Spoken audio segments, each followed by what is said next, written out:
श्री गणेशाय नमः। गजेंद्र मोक्ष की कथा। गजेंद्र मोक्ष की कथा का वर्णन श्रीमद् भागवत पुराण में किया गया है। श्री सुखदेव जी परीक्षित से कहने लगे, क्षीरसागर में त्रिकुट नामक एक प्रसिद्ध सुंदर एवं श्रेष्ठ पर्वत था। वह 10,000 योजन ऊंचा था। पर्वतराज त्रिकुट की तराई में भगवान वरुण का ऋतुमान नामक एक उद्यान था। उस उद्यान में देवंगनाएं क्रीड़ा करती रहती थी। उस उद्यान में एक बड़ा सरोवर था। उस सरोवर में सुनहरे कमल खिल रहे थे। उस पर्वत के जंगल में अत्यंत शक्तिशाली गजेंद्र अपनी अनेक हथनियों के साथ निवास करता था। उस गजेंद्र की गंध मात्र से सिंह, बाघ, हिंसक पशु भाग जाते थे। एक बार की बात है, गजेंद्र अपने साथियों सहित प्यास से व्याकुल हो उस विशाल सरोवर के तट पर जा पहुंचा और जल पीकर अपनी प्यास बुझाई। फिर अपने परिवार के साथ जल क्रीड़ा आरंभ कर दी। वह अपनी सूंड में जल भरकर उन्हें नहलाने लगा।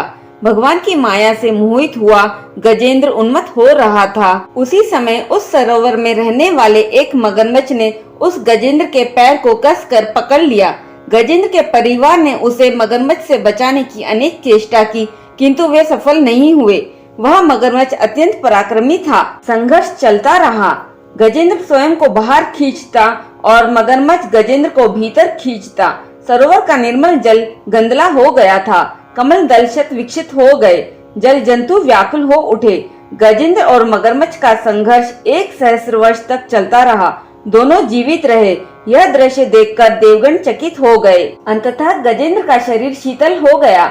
उसके शरीर में शक्ति और मन में उत्साह नहीं रहा, परंतु जलचर होने के कारण मगरमच्छ की शक्ति में कोई कमी नहीं आई। उसकी शक्ति बढ़ गई। वह नवीन उत्साह से अधिक शक्ति लगाकर गजेंद्र को खींचने लगा। असमर्थ गजेंद्र के प्राण संकट में पड़ गए। उसकी शक्ति और पराक्रम का अहंकार चूर चूर हो गया। वह पूर्णतया निराश हो गया, किंतु पूर्व जन्म की निरंतर भगवत आराधना के फलस्वरूप उसे भगवत स्मृति हो आई।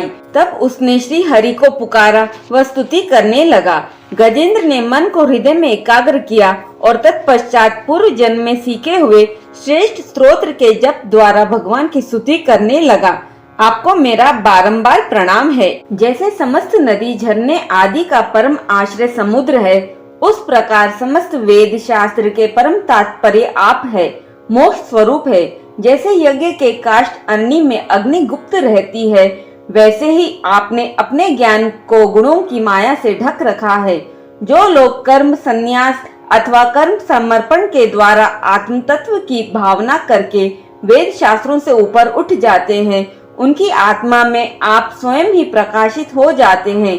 गजेंद्र ने हृदय में भगवान का साक्षात्कार किया। उस समय भगवान विष्णु भोजन कर रहे थे और लक्ष्मी जी उनके साथ थी। जैसे ही भगवान ने सुना कि आज भक्त गजेंद्र मेरी स्तुति गा रहा है, मेरे भक्त आज कष्ट में है, तो भगवान ने एक क्षण नहीं लगाया और भगवान ने तुरंत भोजन छोड़ दिया और उठ खड़े हुए।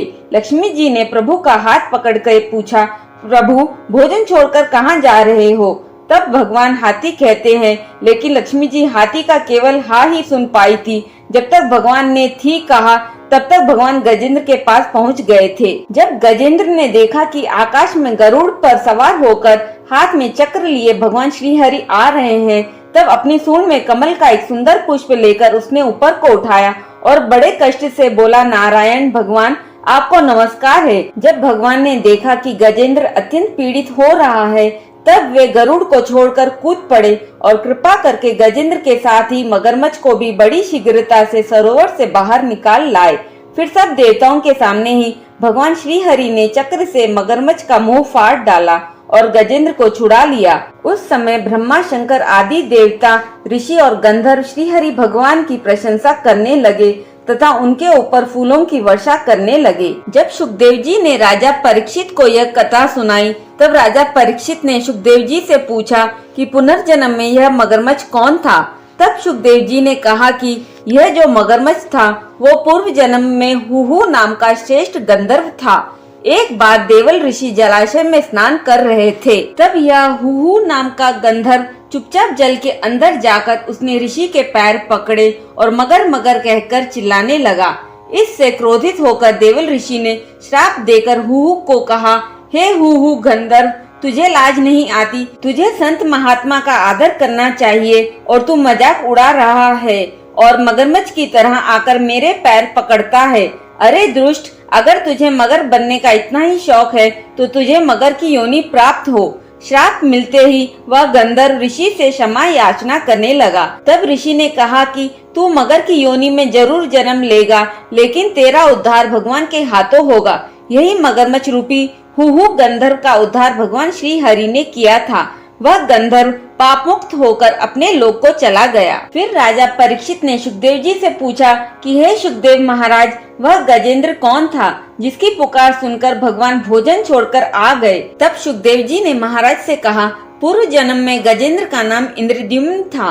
वह द्रविड़ देश का पांडव वंशी राजा था और वह भगवान का बहुत ही बड़ा उपासक था।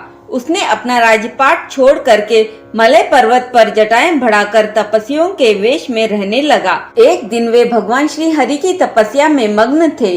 तभी अगस्त्य मुनि अपने शिष्यों के साथ वहां पहुंचे तो उन्होंने राजा को एकाग्रचित होकर उपासना करते हुए देखा।